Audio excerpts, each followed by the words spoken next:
Boa noite, professor. Boa noite, sala. Meu nome é João e eu vou fazer a introdução aqui do nosso trabalho. Vou fazer a introdução sobre psicologia clínica e a introdução sobre o Durval. Primeiro, para falar sobre psicologia clínica, a gente tem que entender uma coisa: que a psicologia clínica, apesar de ser nova, em torno de seus 100 anos, ela ainda é muito estudada por ser uma ciência nova. Ela ainda tem muitos estudos em cima dela para conseguir aperfeiçoar. Ela foi fundada por Richner, tá? Ela de início, assim, ela cuidava de avaliações em crianças que eram deficientes ou mentais ou físicas. Só no século XIX ocorreu a gestação do espaço psicológico, que a partir desse momento a psicologia clínica começou a ter como função escutar os mais excluídos. Isso ocorreu devido ao zeitgeist da época, na qual três polos estavam tomando de conta dos campos do saber, das artes, da cultura e da sociedade em geral. E bom, falando um pouco sobre Durval, né? Durval Bellegarde Marcondes, ele é natural de São Paulo, Brasil. Ele foi formado em psiquiatria e apoiado nas ideias do Freud, ele introduziu as ideias de psicanálise aqui dentro do Brasil. Mesmo ele sendo falecido em 1981, a psicologia até hoje considera o Durval como o fundador da psicologia clínica no Brasil. Mas aí, para explicar um pouco mais sobre Durval, eu vou deixar que minha amiga Carol fale aí com vocês. Durval Bellegarde Marcondes nasceu no dia 27 de novembro de 1899 em São Paulo. Ele conheceu a psicologia psicanalítica em seu sexto ano da faculdade de medicina, através de uma preleção chamada do delírio em geral, feita por seu professor Franco da Rocha, que ressaltava a importância das ideias psicanalistas de Freud. A partir daí, Durval começou a fazer seus próprios estudos e também introduziu a psicanálise na psiquiatria brasileira, o que o incentivou a escrever uma carta para o próprio Freud, em 1926. Posteriormente, ele recebeu uma resposta muito satisfatória e encorajadora para que ele continuasse seus trabalhos.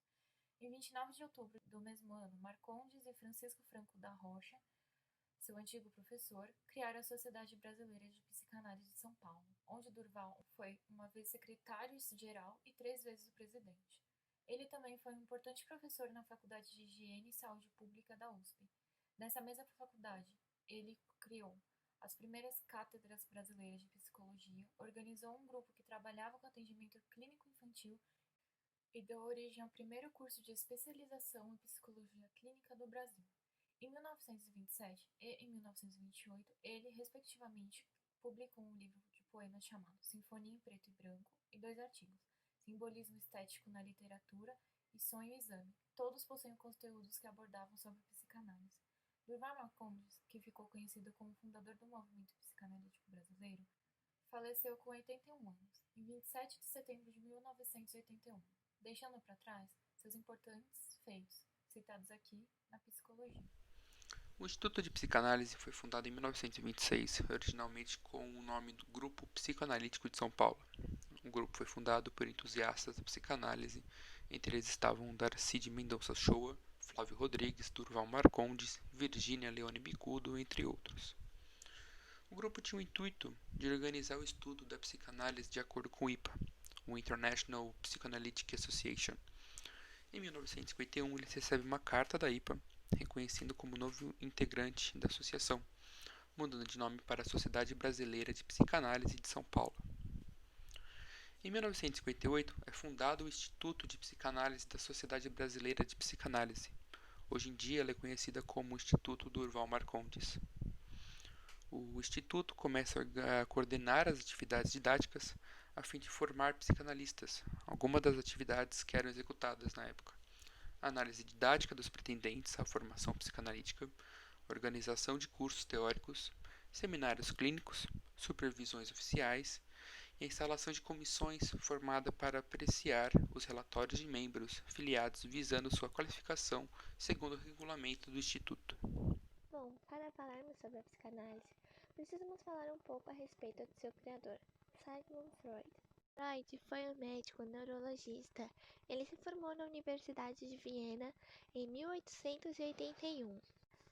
Em seu primeiro trabalho no Hospital Geral de Viena, Freud teve contato com o médico neurologista Jean Charcot. Charcot foi responsável para mostrar a Freud sobre o uso da hipnose. Freud aplicava a hipnose com tratamento de histeria. Ele utilizava dos pacientes de Charcot para seus estudos. Através de estudos e análises, utilizando do método da hipnose, Nos pacientes de Charcot, Freud conseguiu elaborar sua primeira teoria em relação à histeria, na qual ela seria algo psicológico ao invés de algo orgânico. Esses estudos da histeria serviram de base para a criação dos estudos da psicanálise, porque dela surgiram os estudos sobre o inconsciente. A psicanálise surge então como um campo clínico para o estudo da psique. Seu objetivo é o estudo e compreensão do homem através de seu inconsciente. A psicanálise vai utilizar métodos de investigação interpretativa, buscando significados ocultos em ações ou palavras. Esses, por exemplo, como os delírios, sonhos, atos falhos e interpretações. Ele também foi pioneiro de estudos sobre a sexualidade humana. Nesses estudos, então, Freud afirmou que a energia primordial do homem era o desejo sexual. Durante sua graduação, Freud sempre se mostrava muito curioso em relação sobre a sexualidade. Ele iniciou esses estudos através de enguias, estudando os órgãos sexuais delas. Através da método de interpretação, Freud começou a estudar o efeito dos sonhos na mente humana. Nesses estudos, surgiu a teoria do complexo de Édipo, na qual explicaria a agressividade dos filhos em relação aos seus pais, por serem apaixonados por suas mães. A teoria freudiana acredita que a mente humana é composta de 3 elementos: o id, o eu, o ego e o superego. A teoria freudiana causou muita controvérsia durante o período que foi lançada.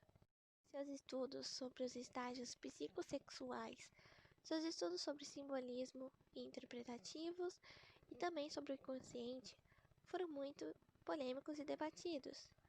A aplicabilidade da investigação interpretativa foi crucial para os estudos e criação da psicanálise. Nosso personagem, Durval Marcondes, sendo um grande admirador de Freud, utilizava muito dos métodos de interpretação nas clínicas. Amava dirigir estudos baseados nos sonhos que os seus pacientes tinham.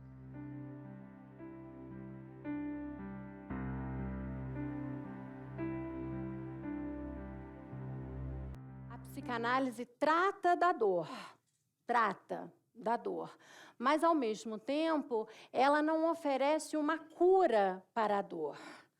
Freud diz que a psicanálise retira o sujeito do sofrimento neurótico e o insere no sofrimento humano. Não há cura para a dor. Face à dor, você pode ter destinos possíveis, destinos psíquicos possíveis para a dor.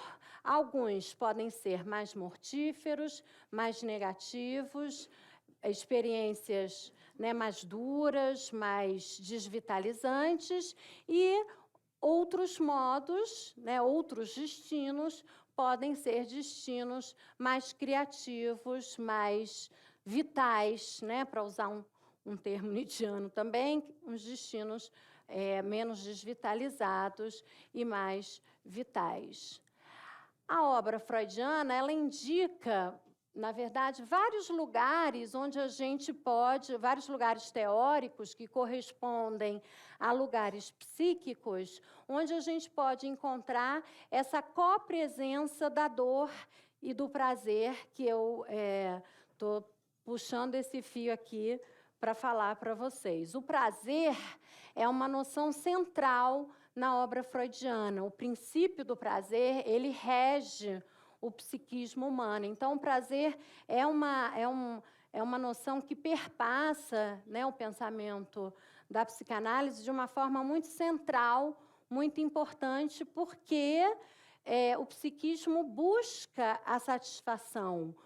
O alvo, a finalidade do psiquismo é, de alguma forma, buscar a frustração e encontrar, na realidade, frustração, né? A realidade nem sempre proporciona exatamente a frustração. Então, tem um jogo necessário entre o princípio do prazer e o princípio da realidade. O princípio do prazer, ele é exigente, ele é peremptório, ele quer a satisfação, né? Uma criança que quer o sorvete, que quer que a demanda dela seja atendida. O princípio da realidade, ele vai dizer, calma, não agora. O princípio da realidade vai poder adiar, vai poder entrar com o fator tempo. A criança vai dizer, eu quero sorvete agora. A mãe vai dizer, depois do almoço. Né? Então, é um jogo de prazer, frustração, adiamento da satisfação, né? Para, de alguma forma, tentar encontrar na realidade satisfações efetivas que requerem o fator tempo, ou seja, requerem um trabalho, um projeto, um esforço. Mas o que é interessante é que o princípio da realidade, ele não se opõe ao princípio do prazer, ele não é uma oposição.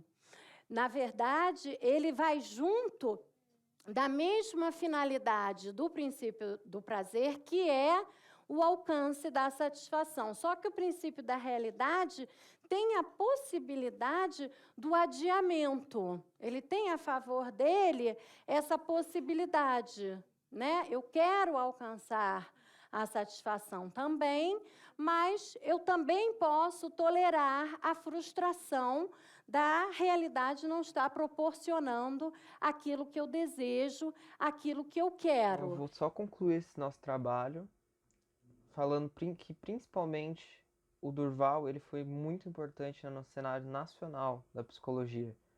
Ele introduziu a psicanálise no Brasil, extraindo as ideias do Freud para o nosso cenário nacional. O que é muito importante, o que provavelmente muitos países fizeram, muitos psicólogos fizeram, psiquiatras, em vários países, mas que no Brasil, Durval foi o introdutor da ciência psicológica no Brasil, um dos. E também eu queria falar que a gente vai passar um vídeo, agora no nosso próximo slide, e é isso, não tem muito o que falar.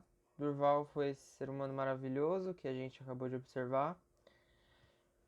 Muitas coisas positivas ele trouxe para o nosso cenário da psicologia, na qual a gente estuda. E agora eu vou passar o nosso vídeo, que é Durval. É um vídeo antigo, mas é sobre Durval e é muito interessante.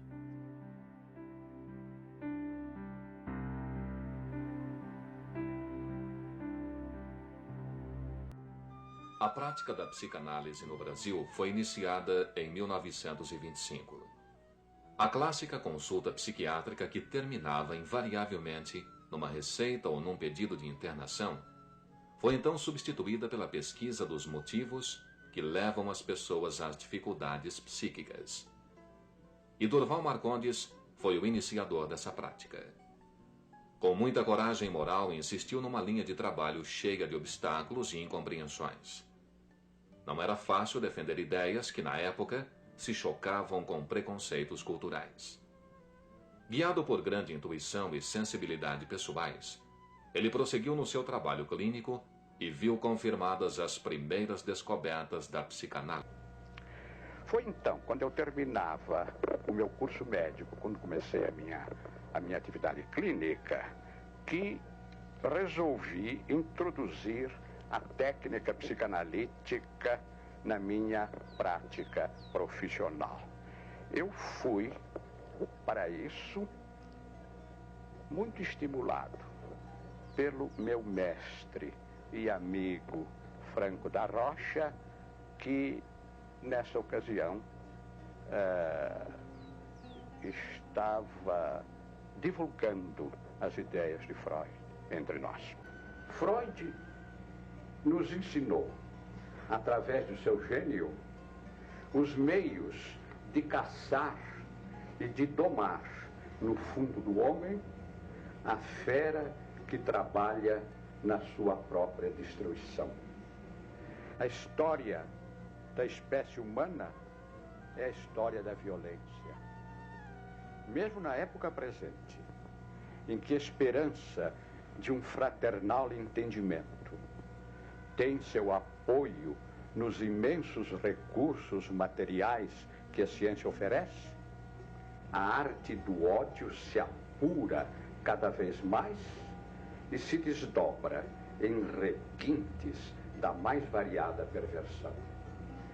Estamos entrando na era da civilização freudiana, na qual as fontes escondidas da agressividade irão a pouco e pouco se transformando em fontes de entendimento e de aproximação. Cada vez mais, a humanidade há de evoluir no amadurecer de si própria, para a verdadeira utilização do seu potencial de amor.